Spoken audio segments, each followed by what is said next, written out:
বিয়ের পরে জামাইয়ের সাথে প্রথম কোয়ার্টারে থাকা সেই দিনগুলোকে খুব বেশি মিস করি। মাঝে মাঝে মনে হয় ইস, ওই দিনগুলোকে যদি একটু ফিরে পেতাম। আসলেই একটা কথা আছে, যায় দিন ভালো আর আসে দিন খারাপ। আসসালামু আলাইকুম, কেমন আছেন সবাই? সকাল সকাল আমার জামাইকে একটু হালকা নাস্তা করিয়ে দিয়েছি, উনি এখন অফিসের উদ্দেশ্যে চলে যাচ্ছে। তারপরে আজকে আমি আমাদের জন্য একটু চা বানাচ্ছিলাম, কারণ আমি আবার একটু ঘুমিয়ে গিয়েছিলাম, তারপরেই উঠেছি। আর আজকে আমার বাচ্চার স্কুলে, আর সেই জন্য ভাবলাম যে একটু নিরিবিলি কাজকর্মগুলো সারি। এখানে তো প্রথমত সকালবেলা একটু চা বানিয়ে নিচ্ছি। কফি খাওয়ার অভ্যাসটা আমি ছাড়তে পারলেও চায়ের অভ্যাসটা আমি ছাড়তে পারি না। ইনশাআল্লাহ এটাও হয়তো ছেড়ে দিব, দেখি কতদিন সময় লাগে। চাটা বানাচ্ছিলাম আমাদের মা মেয়ের জন্য। আমার মেয়েকে যদিও খুব বেশি একটা চা দেই না, মাঝে মাঝে একটু দেই, কারণ ছোট মানুষ একটু খেতে চাই, কি আর করব। চা বানিয়েছিলাম, আর ফ্রিজে আমার সিঙ্গারা রাখা ছিল ফ্রোজেন। আমি বাচ্চার টিফিনের জন্য অনেক নাস্তাই বানিয়ে রাখি, ফ্রোজেন করে রাখি, সেগুলাই করতেছিলাম যে শর্টকাটে এই নাস্তাগুলো বানিয়ে নিলে খেতেও খারাপ লাগবে না। আর বাসা বাটার বন রাখা ছিল, ওরা দুজন ওটা খেয়ে নিলেই হবে। এই যে আমাদের সকালবেলা শর্টকাট নাস্তা রেডি হয়ে গিয়েছে। মা ছেলে মেয়ে মিলে খুব সুন্দর একটা সকাল পার করতেছিলাম ওদের দুষ্টামি দেখতে দেখতে। আর এভাবে তো আর সময় যাবে না, তারপরে বাকি কাজগুলো করতেই হবে। চলে এসেছি কিচেনে। আগে আমি আমার চুলা এই সাইডটা একটু ক্লিন করে নিব।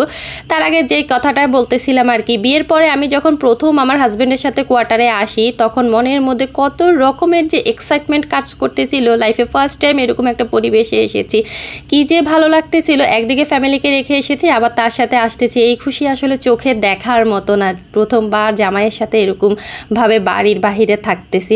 আসলে ওই দিনগুলোর কথা না এখনও যদি আমি অনেক মনে করি না, আমি খুব বেশি মিস করি। কারণ ওই সময়গুলো আমি বলবো যে আমার লাইফের বেস্ট টাইমিং ছিল। তখন আমার ছেলে ছিল না, শুধু মেয়েটা ছিল, আর মেয়েটাও ছোট ছিল। আমার হাজব্যান্ড যখনই সুযোগ পেত হুটহাট করে এদিকে সেদিকে ঘুরতে নিয়ে যেত, বলতো যে চলো কোথাও গিয়ে ঘুরে আসি, চলো একটু বাহির থেকে খেয়ে আসি, চলো একটু হেঁটে আসি। তার ডিউটি যাওয়ার আধা ঘন্টা আগেও সে আমাকে নিয়ে হেঁটে আসতো। ক্যান্টনমেন্টের রাস্তাগুলো অনেক বেশি সুন্দর ছিল, এখানে হাঁটলে মানে কোনো প্রকার ক্লান্তি লাগে না, বারবার শুধু হাঁটতেই মন চায়। প্রত্যেকটা বাসার নিচে দোলনা রাখা ছিল, আমরা একটু হেঁটে এসে আবার দোলনায় বসে কতক্ষণ দোল খেতাম। আমাদের টুনাটুনির সংসারটা কত সুন্দর ছিল। আর যখন অফ ডে ছিল, আগের দিন রাতে আমরা ছাদে বসে তিনজনে বসে থাকতাম, কত রকমের গল্প করতাম, মুভি দেখতাম, রাতের বেলা এটা সেটা নাস্তা বানাতাম, খেতাম। তখন তো বাচ্চার স্কুল ছিল না, পড়াশোনা ছিল না, ও ছোট মানুষ ছিল। আমাদের লাইফটা না আমরা অনেক বেশি এনজয় করেছিলাম ওই সময়টাতে।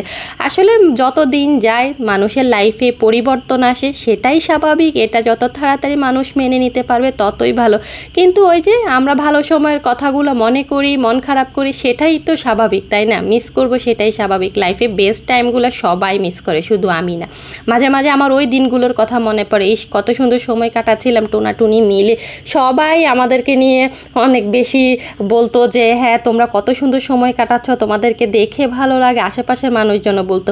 এখন লাইফে ব্যস্ততা বেড়ে গেছে, দুইটা বাচ্চা, ওদেরকে নিয়ে এখন বাসা থেকে বের হওয়া, মেয়ের পড়াশোনা, মেয়ের স্কুল, মেয়ের ড্রয়িং ক্লাস, আরবি, সব কিছু একা সামলাতে হচ্ছে। সপ্তাহে এখন একদিনও ঠিক করে বের হওয়া হয় না।